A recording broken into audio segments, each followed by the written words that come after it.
திரைசேரி கொள்ளை வெளிப்படுத்தப்பட்டு இன்றுடன் 5 நாட்கள் கடந்த போதிலும் இது தொடர்பில் குறைந்தபட்சம் நீதவான் நீதிமன்றத்திற்கு கூட விடயங்கள் அறிவிக்கப்படவில்லை என ஃப்ரீலோயர்ஸ் அமைப்பு தெரிவித்துள்ளது. அத்துடன் பணியிடை நீக்கம் செய்யப்பட்டுள்ள அதிகாரிகளின் சாட்சியங்களை பதிவு செய்யும் நடவடிக்கை கூட விசாரணையாளர்கள் முன்னெடுக்கவில்லை என்றும் அவர்கள் குறிப்பிட்டுள்ளனர். இதன் காரணமாக ஃப்ரீலோயர்ஸ் அமைப்பு இந்த சம்பவம் தொடர்பாக ஜனாதிபதி அனுரகுமார திசாநாயக்க உள்ளிட்ட அமைச்சரவையிடம் 22 பகிரங்க கேள்விகளை முன்வைத்துள்ளனர். ஜனாதிபதியும் அமைச்சரவையும் இந்த 22 கேள்விகளுக்கும் பகிரங்கமாக பதிலளிக்க வேண்டும் என்றும் அந்த அமைப்பு வலியுறுத்தியுள்ளது. திரைசேரியில் $2.5 மில்லியன் காணாமல் போயுள்ளதை அல்லது கொள்ளையடிக்கப்பட்டுள்ளதை ஜனாதிபதி ஏற்றுக்கொள்கின்றாரா? இந்த சம்பவம் நடந்த திகதி குறித்து ஜனாதிபதி என்ற ரீதியில் உங்களுக்கு அறிக்கையிடப்பட்டதா? 2025 செப்டம்பர் 6ஆம் தேதி அதற்கு நிகரான ஒரு நாளில் நீங்கள் அமைச்சரவை பொறுப்பு வகிக்கும் நிதி அமைச்சின் தரவு தொகுதியின் மீது சைபர் தாக்குதல் நடத்தப்பட்டதை ஜனாதிபதி அல்லது நிதியமைச்சர் என்ற ரீதியில் நீங்கள் அறிந்திருந்தீர்களா? அந்த தாக்குதல் நடத்தப்பட்டமை குறித்து திரைசேரியின் செயலாளரால் உங்களுக்கு நிதி ராஜாங்க அமைச்சருக்கும் அறிவிக்கப்பட்டதா?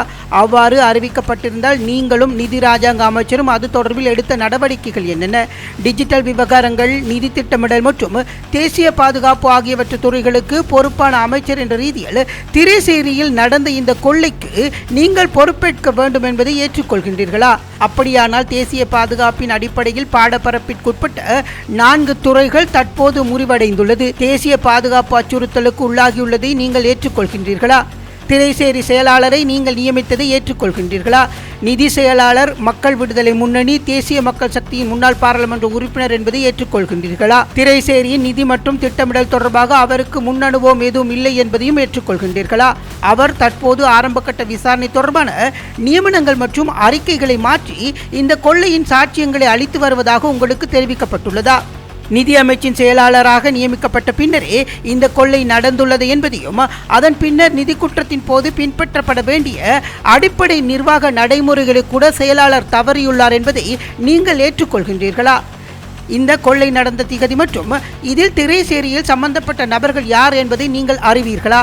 இது தொடர்பாக நீங்கள் நியமித்த திரைசேரி செயலாளர் உங்களுக்கு எப்போது அறிவித்தார்? ஃப்ரீலோயர்ஸ் அமைப்பின் சபாநாயகருக்கு தெரிவிப்பதற்கு முன்னர் இது குறித்து நீங்கள் அறிந்ததால் அரசியலமைப்பின் 148வது பிரிவின் கீழ் இது பற்றி பாராளுமன்றத்திற்கோ அல்லது மக்களுக்கோ ஏன் அறிவிக்கவில்லை? ஒவ்வொரு மாதமும் 2 முறை அல்லது அதற்கு மேற்பட்ட சந்தர்ப்பங்களில் பாராளுமன்றத்தில் உரையாற்ற வருகை தரும் நீங்கள் இது குறித்த விடயங்கள் பாராளுமன்றத்திலிருந்து மறைத்தது ஒரு குற்றம் என்று ஏற்றுக்கொள்கின்றீர்களா? இந்த கொள்ளை தொடர்பாக நீங்கள் நியமித்த திரைசேரி செயலாளர் குற்றப்புலனாய்வு திணைக்களத்திலோ அல்லது போலீசிலோ 2026 ஏப்ரல் 21ஆம் தேதிக்கு முன்னர் எமது வெளிப்படுத்தலுக்கு முன்னர் முறைப்பாடு செய்துள்ளாரா? இந்த கணனி திருட்டு தொடர்பாக கணனி குற்றங்கள் தொடர்பான அவசர விசாரணை நிறுவனங்களிடம் எப்போது முறைப்பாடு செய்யப்பட்டது? யாரால் செய்யப்பட்டது? அவ்வாறு செய்யப்படவில்லை என்றால் அது ஒரு பாரிய தவறு என்பதை நீங்கள் ஏற்றுக்கொள்கின்றீர்களா?